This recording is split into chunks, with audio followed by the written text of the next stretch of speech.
Ho rappresentato una bambina appena entrata nel campo di concentramento con il suo peluche e addosso appunto hanno entrambi la stella di David.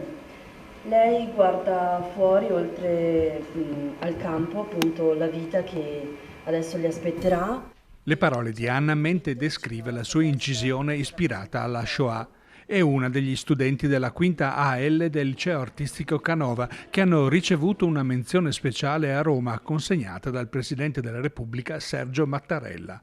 La classe aveva partecipato al concorso nazionale I giovani ricordano la Shoah con 12 tavole pittoriche per un progetto denominato L'arte si fa memoria. Rappresenta i canti che tenevano le persone legate alla propria famiglia, nonostante questa esperienza fosse un'esperienza che appunto facesse dimenticare la propria umanità e la propria considerazione di se stessi.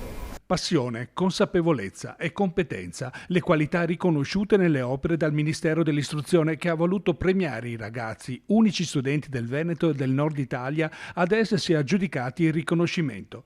Le loro opere hanno voluto raccontare per dettagli l'Olocausto, con grande intensità e forza emotiva percepita durante la loro visita nei lager. Per riuscire a suscitare queste emozioni l'importante è proprio andare a vedere il posto, perché quando si entra si ha un'emozione unica e là veramente ci si rende sensibili e si coglie tutto quello che hanno passato. Penso che lavorare con l'arte, con i mezzi di comunicazione e di espressione sia anche un modo per fare storia, memoria condivisa e politica, quindi siamo orgogliosi e penso che sia un beneficio non solo per questi ragazzi ma anche per la comunità educante tutta. Rappresenta questi bambini che tengono in mano delle candele e le candele sono, diciamo, la luce e la speranza che provavano i bambini dentro i campi. Colpito dalle opere e dalle parole degli studenti, i ganci vuoti sulle pareti nella sala del Consiglio provinciale hanno ispirato il presidente Nardin,